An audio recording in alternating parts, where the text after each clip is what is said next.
Ramazan-ı Şerif orucu farz olarak kendisine hakka vermiş ve Allah için aç durmaya azmetmiş kimselerin yapacakları vazifenin belli bir zaman içinde formüle edilmiş şeklidir. Siz riyazat yapacaksınız. Cesedinizin rağmına ruhunuzu geliştireceksiniz. Letaifinize fer vereceksiniz, kuvvet kazandıracaksınız. Bunu yogiler gibi, mistikler gibi, kendi bildiğiniz gibi yapmayacaksınız. Rabbin formüle ettiği, şekillendirdiği gibi yapacaksınız. Binaenaleyh, ne mücerret aç durmak bir meziyet ve fazilettir, ne de önüne gelen her şeyi abur cubur yemek insanlıktır, fazilettir ve meziyettir.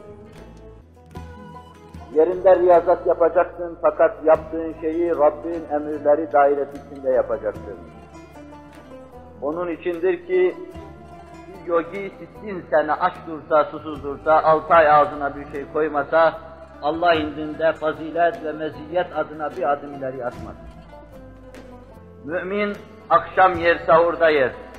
Allah'ın emri dairesi içinde orucu yaptığından dolayı sevap kazanır, fazilet kazanır da Allah Celle Celaluhu bu işi benim için yaptı der, mükafatını da ben vereceğim.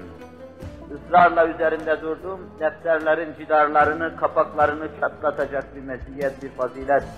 Daha doğrusu sevap muhtevali çok kıymetli bir şey. Onun için Cenab-ı Hak mükafatını ben veririm buyuruyor, ferman ediyor. Mümin, cesedinin rağmına ruhunu terbiye edecek. Cesedine, tenine fazla düşkün olan insanların kamil ruha sahip olmaları düşünülemez. Ancak Allah'ın verdiği ölçüler içinde, Resul-i Ekrem Aleyhisselatü Vesselam'ın pratikte yaşadığı ölçüler içinde, siz cesedinize kısmen perhiz yaptırtıp, riyazat çektirdiğiniz nispette ruhunuzda yücelik duymaya başlayacaksınız. Ve bu bakımdan da Resul-i Ekrem Aleyhisselatü Vesselam, oruç tutmaya, bu istikamette eli, ağzı, gözü, kulağı, dili, dudağı bağlamaya sabrın yarısı demiş. Ve sabra da dinin yarısı demiş. Böylece orucu, ağzını bağlamayı Allah için dinin çeyreği saymıştır. Allah için oruç tutan bir insan dininin çeyreğini yaşıyor demektir. Geriye kalan ibadeti taatıyla, akidesiyle vesairesiyle diğer 3 çeyreğini de yaşayacak, kamil ve mükemmel mümin ve Müslim haline gelecek.